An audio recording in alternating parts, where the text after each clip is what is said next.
All right, David, what do you say? Should we go ahead or you want to give it Let's a go? get started, Rachel. I'm excited. Let's get the conversation started. Great. Well, thank you to those of you who are joining us right now. It's always a little awkward to talk to you when you can't see you, but I hope you're able to hear us and if not, you should have the ability to write some comments or questions. And that said, please feel free to kind of chime in with questions as we go and we can get to those towards the end. But thank you for joining us to learn about kind of AEI's new feature with our county level production estimates and these data sets. So yeah, I'll hand it over to David and he'll take kind of a deep dive into what this means and how this what it is and how it's available to you. And like I said, towards the end we'll be ready to answer any questions. But with that, David, take it away. Well, thank you, Rachel. And as Rachel said, thank you all for joining. We're going to discuss our latest data offering. It's around the county level production estimates, specifically acreage and yields. We're going to focus on corn and soybeans. That's where the base offering is for corn and soybeans. There's a lot of corn and soybean acres, so that's sort of a standardized offering there. But uh, if there are crops outside of that that you want to think about or that are important to your market, we'd be happy to chat with you about those. So we're going to kind of start off with a little bit of the motivation. And as a lot of you probably aware, the USDA about a year ago or 18 months ago said they weren't going to make county level production estimates anymore.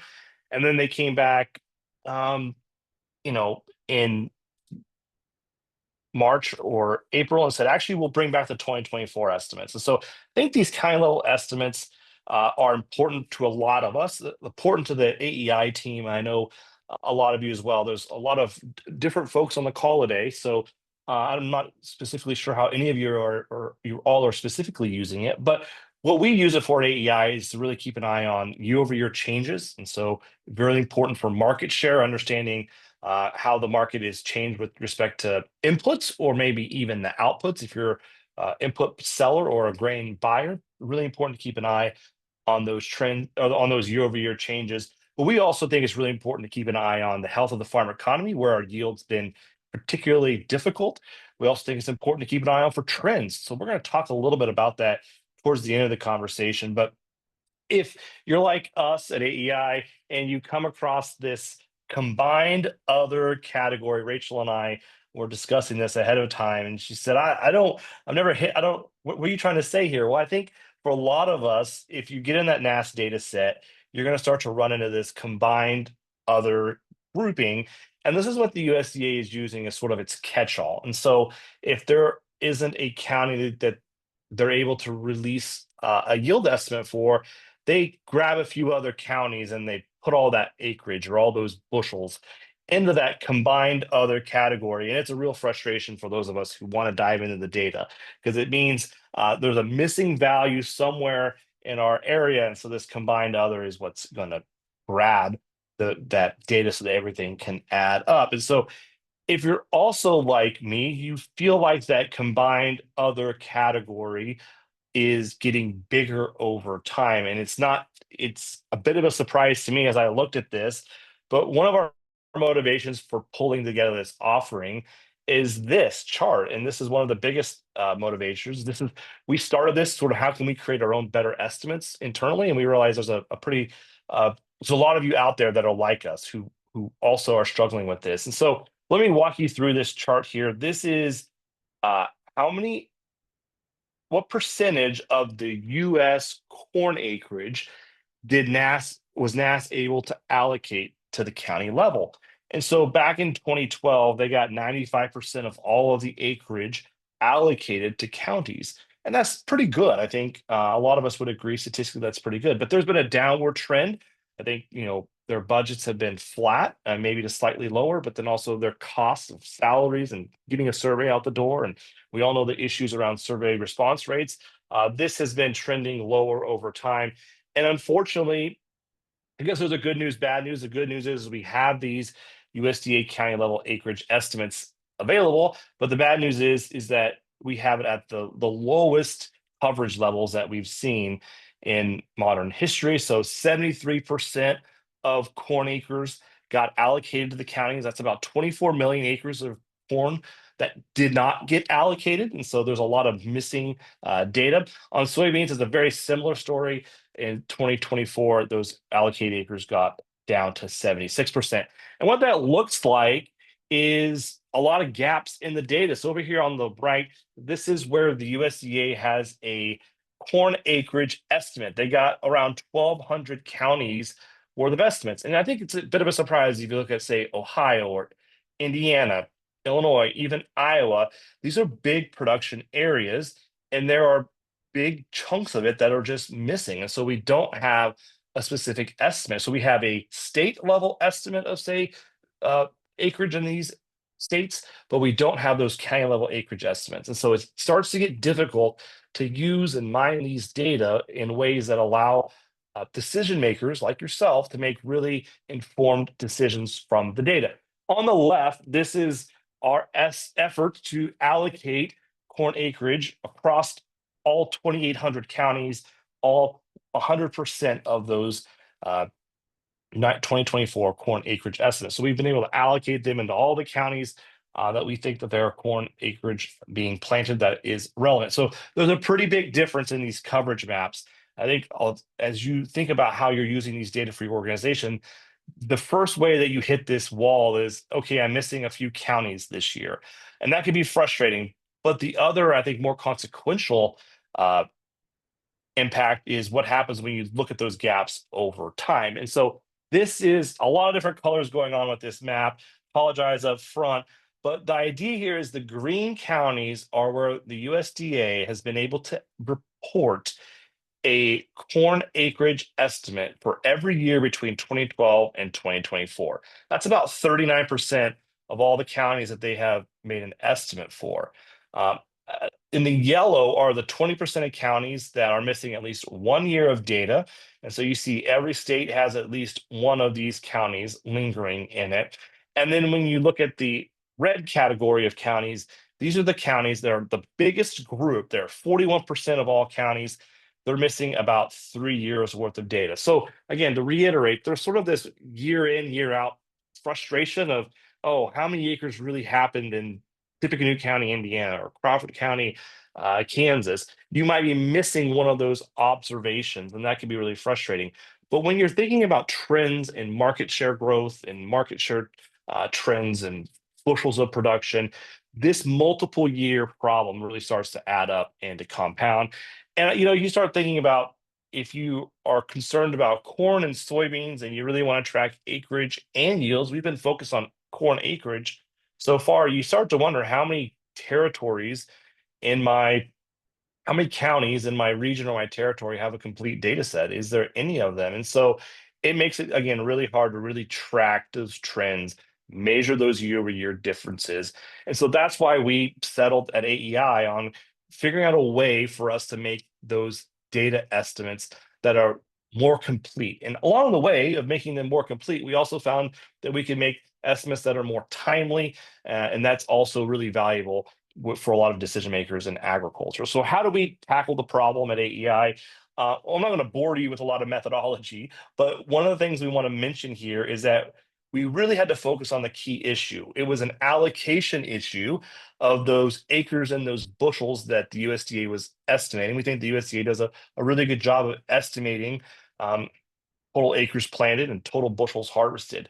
We are not focusing our efforts on recreating or competing with those USDA national estimates. And so I think there's a difference there. It's a subtle difference, but it's a really big difference when you start to model and forecast and make these estimates, is that we were able to anchor our efforts to those USDA national level production estimates and that historic data. So that was a really big leverage point for us. We were also able to bring in all of the other data sources. And there's a little bit of a timing issue. When do we know what? And so we could look at satellite imagery throughout the growing season. NASS still has state level estimates. They still have county level estimates through history. They did update those 2024 estimates. So that gives our model the opportunity to train and update over time. There are FSA estimates, there's RMA, historic data as well. So we're able to sort of pull all this together to train our model efforts to be able to allocate those national estimates and those state estimates into data that are relevant at the county level for a lot of us who are making decisions. So again, as I mentioned at the beginning, our focus has been on corn and soybean acreage and yields, but those other crops that we were able to pull this together for as well. And so we're going to focus on those in the offering, but keep in mind, if you have a unique set of market data that you want to track and follow over time, we can help you with that along the way. So there are two key outputs that we've put together for you all to try to help you in your efforts. The first one is the basic entry level offer.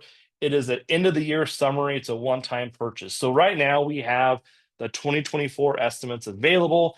I showed you some of those slides earlier, and that data is between 2012 and 2024. And there's probably going to be a little bit of an update here in the next few weeks to get those final estimates dialed in as the USDA makes adjustments to their national estimates. If you're thinking about the 2025 data, we'll be able to offer that again as a one-time purchase. That'll start in early 2026. And again, we'll update that data for you at no additional cost. It'll be part of that one-time purchase. Those links will update automatic for those Excel files for you, and they'll update throughout the spring of 2026. The second offering is a little bit of the power user. We're calling it the data model plan.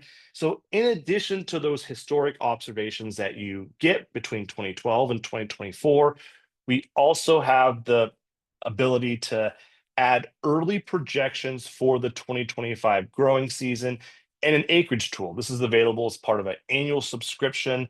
And so I'll give you an example about this acreage tool, and I'll show you just in a little bit. So for the early 2025 estimates, we're already making some county level estimates for those corn and soybean acreage. We're going to update that at the end of the month, the June acreage report. And then throughout the fall, we'll update those acreage maps and those acreage estimates along with the yield estimates. So we're going to be able to take those national yields, national acreage estimates, and keep allocating them to the states, counties, and then relevant to your market share. I'm going to talk about that acreage projection tool here in just a little bit, but the outputs are going to be very similar. So this acreage tool is really valuable for our clients who are thinking about what's going to happen next year. So there's the historic data, what happened last year. There's the in-season data, what's going on this year. And this acreage tool helps those think about what's going to happen maybe next year. It's no surprise there's been these big 4 million acre swings in corn and soybean production on a year-over-year basis. But if you're thinking about your specific territories, or maybe you just have one territory that you're really concerned about, maybe you're having a local market that you're really concerned about. The idea we want to help folks understand with this tool is what can we learn about where these big national acreage shifts might play out across the country. And so, and even more specifically, how do we take those state level data and apply it to a county level? So if the US swings 4 or 5 million acres of corn on a year over year basis, those 4 or 5 million acres of corn don't fall out uniformly across the states or even within a particular state. So this model really is a way, again, relying heavily on history and the trends that this model has been able to pick up and utilize. It's a way for us to really think ahead and think about where these big acreage shifts may or may not unfold. So this is a snapshot of the tool. It was looking at corn and soybean acreage. This was all the way back in late December, early January this year when we were using it. And it was saying that if we were planting 95 million acres of corn and 83 million acres of soybeans, this is where these acreage allocations would start to unfold. And so this has been really valuable. So if you're in these northern Great Plains states in this Delta region, you're going to start to see these big acreage shifts. And this is a way for the agribusinesses in these areas to start to make plans and preparations for the products they need to be offering and the supply chain they need to be providing, but also maybe the grain buyers as well, starting to get into position for what those markets might be looking like as they move forward. But of course, these estimates are able to update as we get more data through time. So that's sort of a highlight of the offering, how we've put it together, our motivation. And I want to share it here before we get to any questions that you might have. What are some of the things that we've learned along the way? What are some of the lessons that we've learned through the data that I think would be relevant for viewers here today to keep an eye on? one thing I think really stood out to us here is we planned about 95 million acres and change. We'll dial that in over the next few months here. But that acreage is not all that much different than where we were 2 years ago. We planted almost 95 million acres of corn and almost 83 million acres of soybeans back in 2023. So we're going kind of back this return to the 95 million acres. But looking at the state level data, 23 versus 2025, we see corn acreage, and I mapped this on the left side of your screen. Those green states, they're in the central and northern plains. We planted more corn in those areas. So corn acres moved west. Over the last 2 years. And soybean acres, if you look at the chart on the map on the right, soybean acres moved into the eastern parts of the Corn Belt. So to reframe this just a little bit, is we 2 years apart, we planted 95 million acres of corn, about the same. But we see some trends starting to drive this. So it doesn't, this 95 million acres, this return of 95 million acres didn't play out at exactly the same way at the county level. So you see, you know, Ohio was down about 350,000 acres of corn. They picked up a lot of soybeans. You see Indiana added about 200,000 acres of soybeans over that 2 years. Uh, Illinois also added about 150,000 acres of soybeans, and Missouri picked up 100,000 acres of soybeans. So this East soybeans, West corn story is, I think, really important for uh, a lot of folks in the industry to keep an eye on. A lot of times we focus on those year over year changes, but these trends, I think, are getting more consequential over the years to come. This is another look at this acreage. So we've looked at our 2025, our early 2025 county level acreage estimates and said, how much different is 2025 acreage compared to the previous 5 year average? And so we're looking at corn here. And so when you look at the corn acreage, you see a lot of corn in Kansas and Nebraska. It's probably a trade-off in a lot of ways with respect to wheat production. You see wheat production has been trending down over the last few years. So that darkest shading of green is a counting level change of more than 10,000 acres. You see so again, this is not a year over year change. This is 2025 relative to that long run.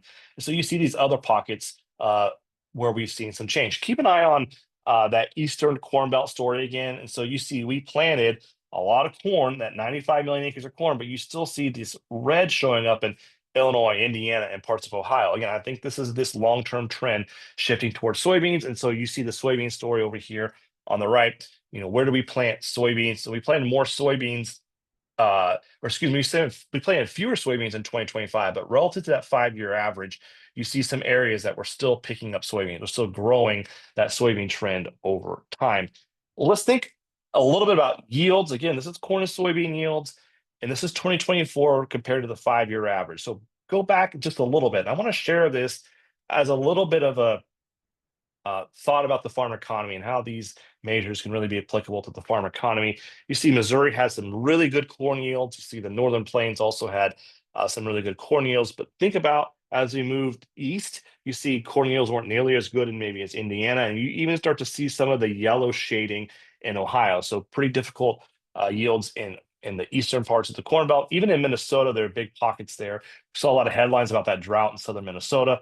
That was captured by this model estimate. Also, when you start looking at soybeans, you see a very similar trend where it was difficult soybean conditions in eastern Corn Belt, Kentucky, Tennessee, and even parts of as we start moving south. So you can think about layering these on top of each other, and you start to see some of the challenges that the farm economy is facing showing up with these yield data, and there being some challenges to the east with respect to production.